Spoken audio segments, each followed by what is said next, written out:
Assalamualaikum warahmatullahi wabarakatuh. Salam sapa, salam rahayu. Jumpa kembali dengan Opini Desa, sebuah laman media online sebagai wadah, ruang, dan waktu untuk rasan-rasan atas sebuah kebijakan, atas sebuah peristiwa yang sedang hangat terjadi dan menjadi bahan perbincangan oleh kebanyakan masyarakat pinggiran. Tema pertemuan pada kali ini masih seputar KDMP, Koperasi Desa Merah Putih.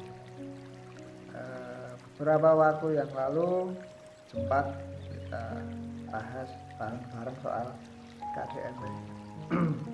Tahapan yang saat ini sedang kebanyakan dilakukan oleh beberapa desa terkait dengan adanya kebijakan dan peraturan oleh pemerintah pusat, sebuah kewajiban yang harus ditunaikan oleh pemerintahan level bawah, pemerintahan desa, untuk mendirikan atau membuat sebuah unit usaha baru yang disebut dengan Koperasi Desa Merah Putih. Nah, program unggulan yang diinstruksikan oleh Presiden dalam impresnya terkait kewajiban bagi setiap desa di seluruh Indonesia untuk membuat atau mendirikan sebuah koperasi desa merah putih. Untuk beberapa desa sudah berproses dalam mendirikan koperasi desa merah putih. Namun ada juga beberapa desa yang per hari ini itu masih stagnan jalan di tempat untuk mendirikan koperasi desa merah putih. Ada konsekuensi mahal yang harus dibayar oleh pemerintahan desa ketika tidak mengindahkan instruksi dari pemerintahan pusat untuk membuat atau mendirikan sebuah koperasi atau koperasi desa merah putih. Ketika sudah sampai tenggang batas waktu yang ditentukan, belum ada tanda-tanda minimal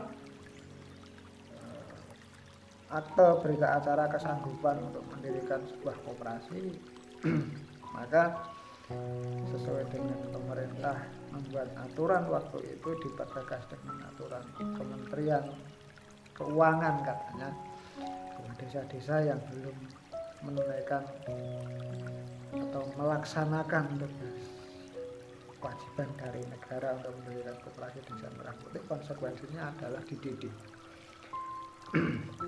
Konsekuensinya dididik dana desa. Maka tidak heran beberapa hari terakhir kita dihebohkan berbagai informasi dari berbagai media terkait beberapa kepala desa yang melakukan demo di Jakarta terkait dengan kebijakan ini. Beberapa desa yang kebetulan DD-nya tidak bisa dicairkan di tahap 2 kalau tidak salah, tidak bisa dicairkan hanya karena tidak mengindahkan apa yang menjadi perintah instruksi dari Presiden lewat impresnya.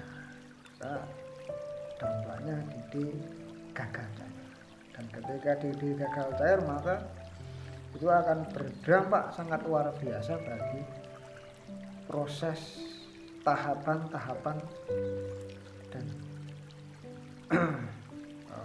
janji-janji politik dari kepala desa itu sendiri untuk melakukan upaya pembangunan di desanya masing-masing. Tidak menutup kemungkinan beberapa proyek bangunan yang anggarannya melalui DD otomatis gagal dieksekusi. Itu sebuah konsekuensi yang harus dibayar oleh desa ketika tidak mengindahkan impres dan peraturan kementerian terkait dengan KDMP. Mau tidak mau ketika itu sudah diimpreskan, mau tidak mau dan apapun yang terjadi harus mau melaksanakan. Meskipun di wilayah yang saat ini sedang berproses juga tidak berjalan seperti hanya perkiraan hanya orang. Ada beberapa masalah-masalah riak-riak kecil dalam proses pembuatannya, baik itu dari pengadaan gedung maupun dari pengadaan tim pengelola. Karena tantangan yang berat, tantangan yang luar biasa akan mereka jalani ketika mengelola sebuah usaha yang menyerap anggaran luar biasa gedenya. Ini pasti nanti semua mata akan tertuju ke KDMP terkait dengan pengelolaan dari badan usaha itu. Ini bukan perkara mudah, bukan perkara yang bisa dianggap sepele. Jangan asal-asalan. Dan mungkin ini juga yang menjadi penyebab kenapa beberapa desa per hari ini masih ada yang belum siap untuk mendirikan sebuah koperasi desa merah. Karena resikonya terlalu besar, harapan yang ditumpukan pada kegiatan pada badan usaha itu juga terlalu besar, karena dana yang digelontorkan juga lumayan besar. 64% dari dana desa itu dikucurkan ke KDMP. Konon kabarnya mulai 2026 itu jadi 64% dialokasikan ke KDMP. Program-program yang lain ya cuma sisa-sisa dari 64 dana desa itu. Maka tidak bisa berharap banyak bagi desa-desa yang melakukan berbagai kegiatan proyek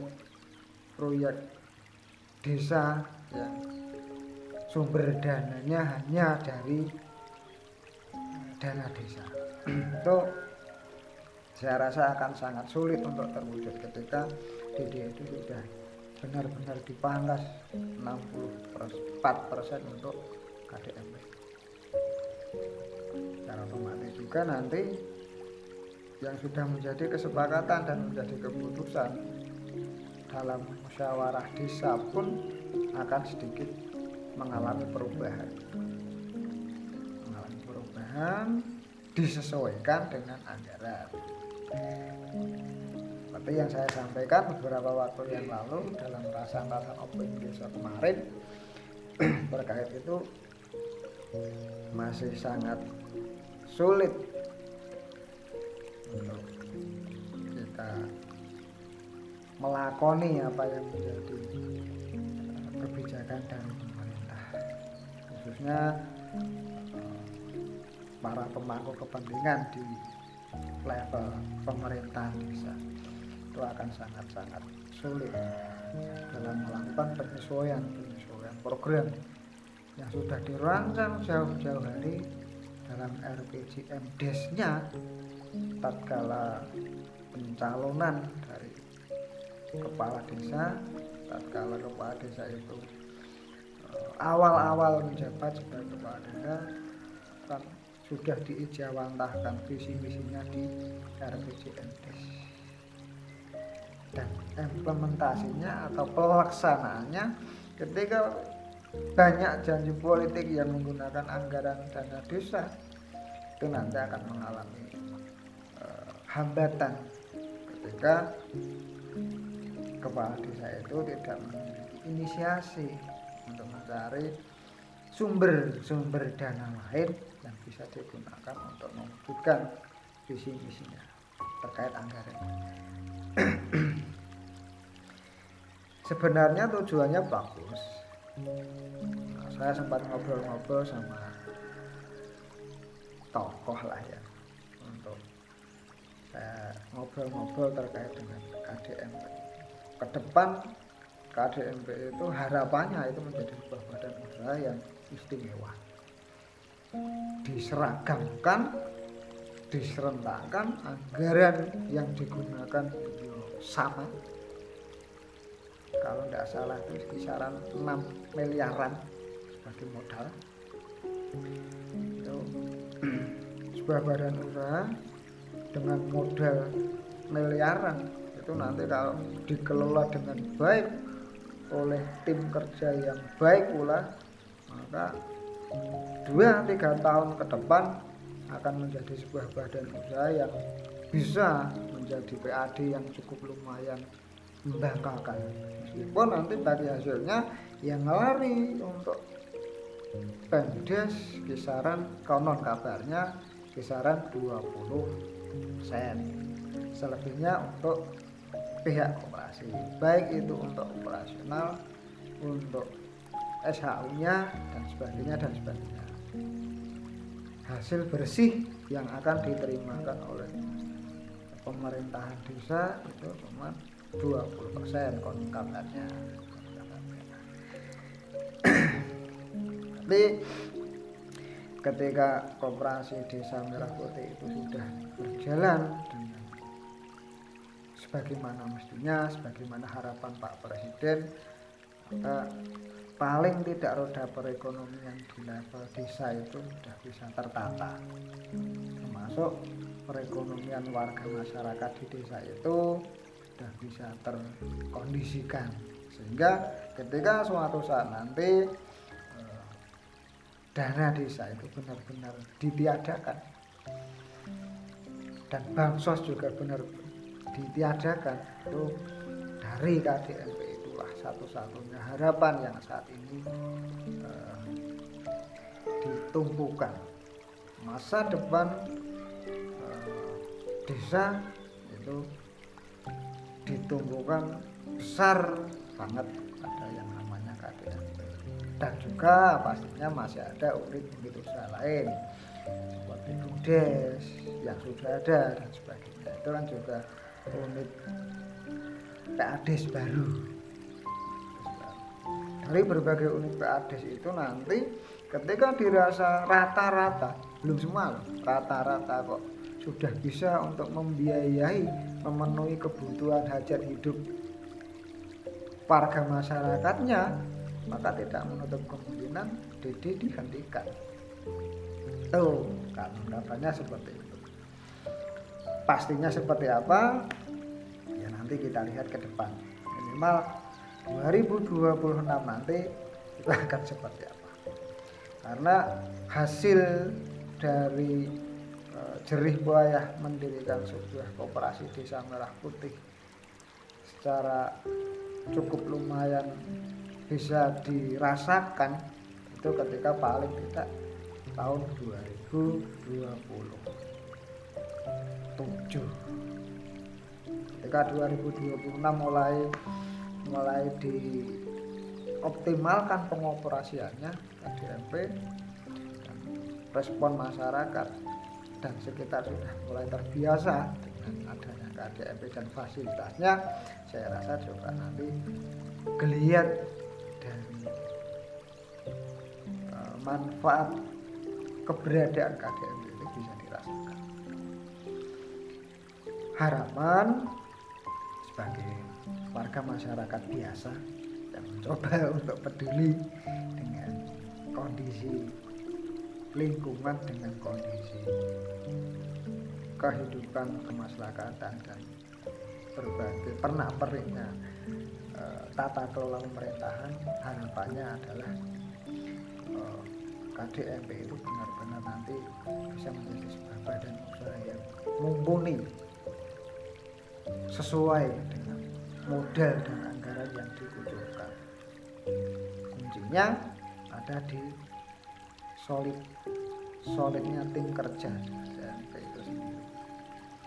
Ini PR yang tidak ringan buat pemerintahan desa untuk menyediakan sumber daya manusia yang mumpuni, yang militan untuk mengelola sebuah badan usaha yang namanya KDMP. Pemerintah atau negara kan cuma hanya menyediakan pendamping yang nanti akan membimbing, akan mengawasi, sekaligus menjadi konsultan bagi tim inti KDMP dalam menjalankan usahanya di KDMP. Pendamping KDMP itu sendiri juga saya rasa belum satu KDMP satu pendamping, belum. Konon kabarnya satu pendamping itu akan mendampingi lebih dari 2 atau 3 KDMP. Minimal sudah ada konsultan lah yang akan mendampingi, yang akan membimbing rekan-rekan tim pengurus inti dari sebuah KDMP. Semoga ini menjadi sebuah terobosan yang baik, terobosan yang layak untuk diapresiasi, yang layak untuk didukung, dan harapannya ketika suatu saat nanti yang namanya DD itu ditiadakan, itu nanti desa, pemerintahan desa sudah tidak terkaget-kaget lagi dengan adanya kebijakan ini. Saya rasa cuman ini rasan-rasan lanjutan dari KDMP